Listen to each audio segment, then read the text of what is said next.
Greetings and welcome to LA Quill. Today we're diving into Chapter 8 of Arianna's tale. Damek didn't move for several moments, just stayed kneeling above her, listening to her sobs. At the moment he thought it best to let her cry while he decided what to do. With this new information now revealed, he had to reevaluate his plans. When he reached a firm decision, he released her with a thought, the magical bonds dissolving instantly. Arianna hiccuped as she was released. He left the bed and began pacing the small room, looking to her eyes like a caged animal, one that would turn on her without a thought. Arianna quickly covered herself with a blanket and curled up against the wall, her sobs slowing. She was afraid of him and so stayed on the bed, not sure what his intentions were. All she knew was that she didn't want to draw his attention just now. Damek was frustrated. He wanted her, probably more than he'd ever wanted a woman in his life, but he didn't want to rape the woman who was carrying the future heir of the imperial throne, assuming it was a boy, which it would be. He refused to risk the safety of his child. Not now, not ever. The child meant more to him than he was willing to show, at least to her. He was even regretting slapping her and hoped that he hadn't harmed the child. He would be a father in a few short months, and that was a whole new level of responsibility. He found himself wondering how exactly he was to know if he'd treated her too roughly. He didn't have any children. As far as he knew, none of the women who had shared his bed had ever conceived. It wasn't for lack of trying on his part. Having a child had been on his mind for at least a few years now. He had already entered his 30th year. He was born when his father was in his early 20s, and his aunt had conceived even earlier than that. He had begun to suspect that he couldn't have children, and was now quite relieved that this wasn't the case. It was a matter of pride for him, the ability to get a woman with child. And without an heir, his cousin's line would inherit the throne after he was gone, and that was a thought he didn't want to contemplate. Yet now, after years of trying, here was this woman, peasant, a slave, carrying his child. She would obviously have to come with him, though he didn't expect her to be thrilled with the notion. In fact, he rather expected she would fight him every step of the way, and he was prepared for that. Of course, since he'd planned on taking her back to the Empire anyway, that didn't change his plans much. It only changed how she would be treated now that she would bear his child. He moved to her small wardrobe in the corner of the room and pulled it open. He found a couple of traveling bags in the bottom, though they looked as if they'd been gathering dust for many years. He took them and placed every article of clothing he could find inside, with the exception of a set of undergarments, a single blouse, and a skirt. There were no cloaks, since Icana Valley never really got cold enough to bother with warmer clothing, but she could use some of his for the passage through the ice shelf. He had intended to take her from here with nothing but the clothes on her back, so that she would be dependent on him for everything, but now, well, the babe changed things. His task done, Damek tossed the clothing he had kept for her on the bed. She just stared at them for a moment, looking at them in confusion. It never occurred to her that he would want her to dress, not when he seemed so intent on disrobing her. "Get dressed, quickly," he snapped, rather impatiently. He claimed the chair near the bedchamber door and waited. Arianna gathered the clothes to her cautiously. She had no idea what he was going to do with her, and she was frightened beyond belief. Arianna stared at the clothing longingly. She wanted to get dressed, no matter what was in store for her. She'd feel more confident with clothes on. She wasn't going to do so with him sitting there, however, watching her like she was some kind of slave, she realized belatedly. Taking a breath, she straightened her back and said defiantly, "Not until you take yourself out of my room." To her relief, her voice was steady. She sounded braver than she felt. He raised an eyebrow at her, one that had quelled much more confident people than a mere peasant girl. Controlling his temper through an extreme act of will, he spoke slowly and clearly. "If you do not get dressed, I will dress you myself. Believe me when I say that you do not want that to happen." It was the tone more than the words that made her take him seriously. Arianna slipped from the bed and turned her back on him. She tried to use the blanket as a shield, but she knew that she was only partially successful. She flushed with embarrassment since she had never had a man present while she dressed. She resisted the urge to fly at him in a rage, suspecting that, despite the child, he would beat her senseless. Her unborn baby meant too much to her to risk his anger. She would wait until she had the opportunity to escape. Until then, she'd bide her time. While she dressed, Damek never took his eyes from her slim figure, paying particular attention to her belly, which showed hardly any sign of the child she carried. If he looked closely enough, he could detect the slight thickening of her waist and a very gradual growth in her breasts. He calculated that in roughly 7 months, he would have a child, a son, provided she remained safe and healthy. Once she was fully clothed and ready, he took her by the arm, firmly but gently. Damek stopped briefly to grab her herb box, thinking she might need it. Since she was his, there was no reason not to avail himself of her obvious skill.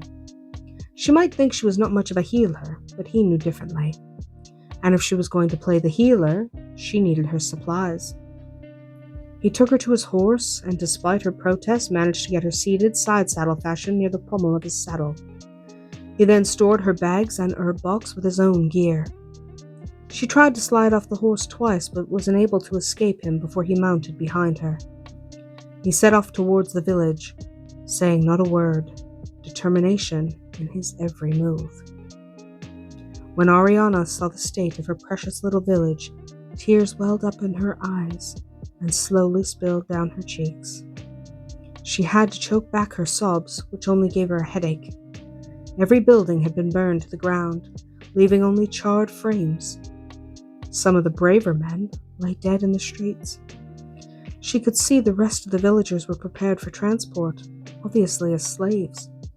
The woman and the children, along with any injured, had been loaded into caged wagons, each guarded by several soldiers. The uninjured men were chained together and were going to be made to walk to their destination. This group had an even larger guard, presumably to prevent any escape attempts, not that the peasants would stand any chance against hardened and seasoned troops. Damek slid off his horse, taking her with him, being very careful not to harm her.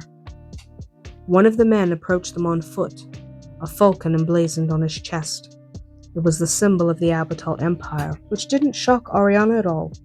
She prepared to flee at the first possible moment. All she needed was a few moments, maybe even just an instant. The man saluted.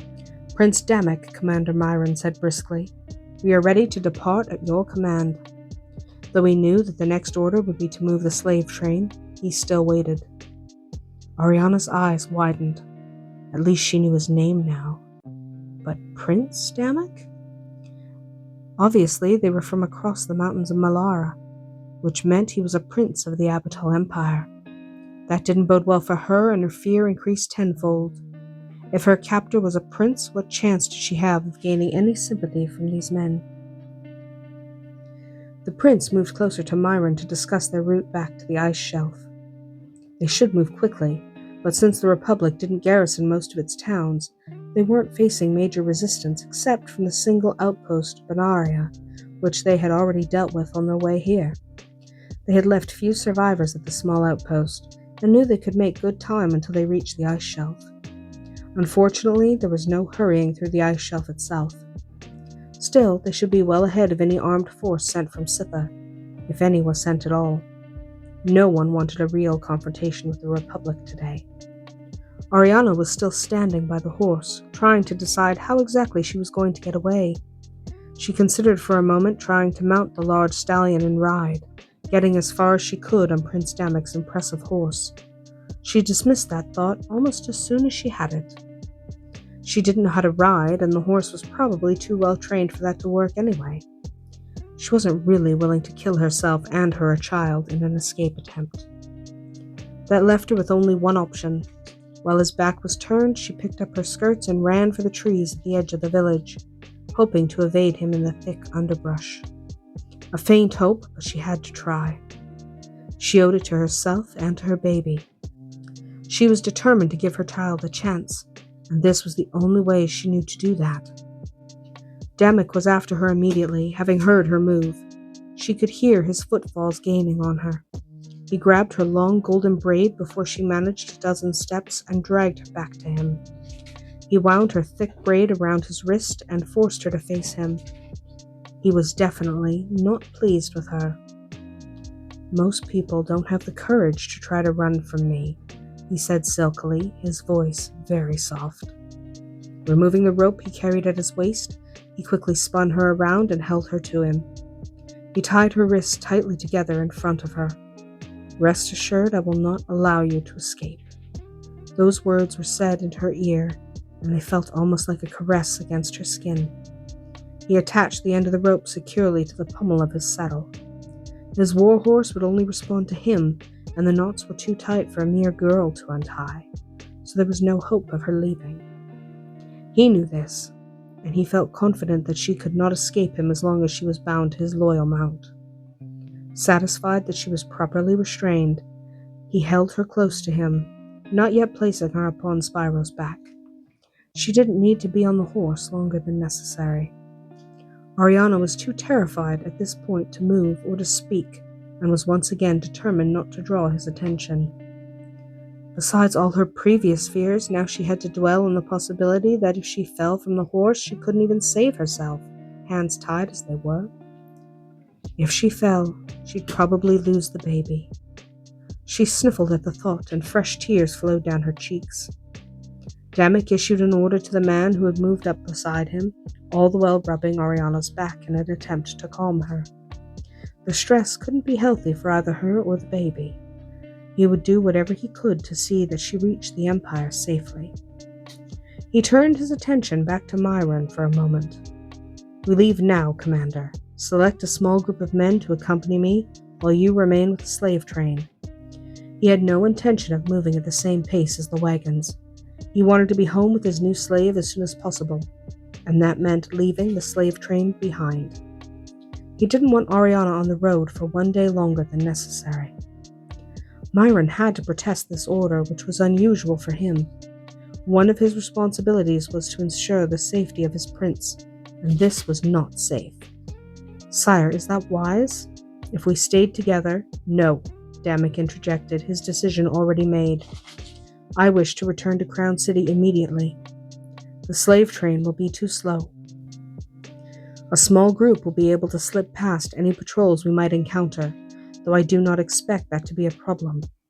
As for traversing the ice shelf, you will have all of the mages except for myself with you. You shouldn't have a problem." It wasn't a suggestion, but a command. He expected to be obeyed. Myron's eyes grew a little rounder. "Are you truly powerful enough to traverse the ice shelf alone?" It was a relief that they'd still have their 40 mages, since now they had the slaves to worry about as well. But he worried for the prince. If something were to happen to Demek, it was the Emperor who would exact revenge. A small half-smile crossed the prince's face. "I have done it before, remember," he chided gently. Myron flushed. "My apologies, my lord." Placing Arianna upon the horse, he mounted behind her and pulled the girl securely against him, ignoring her struggles and occasional shrieks. Commander Myron quickly selected the men to accompany his prince, choosing those who would obey without question. Within moments, the small group was riding away from the village. And that's our tale from L.A. Quill today. If you enjoyed this chapter, let me know your favorite moment in the comments. Until next time, may your stories always be magical.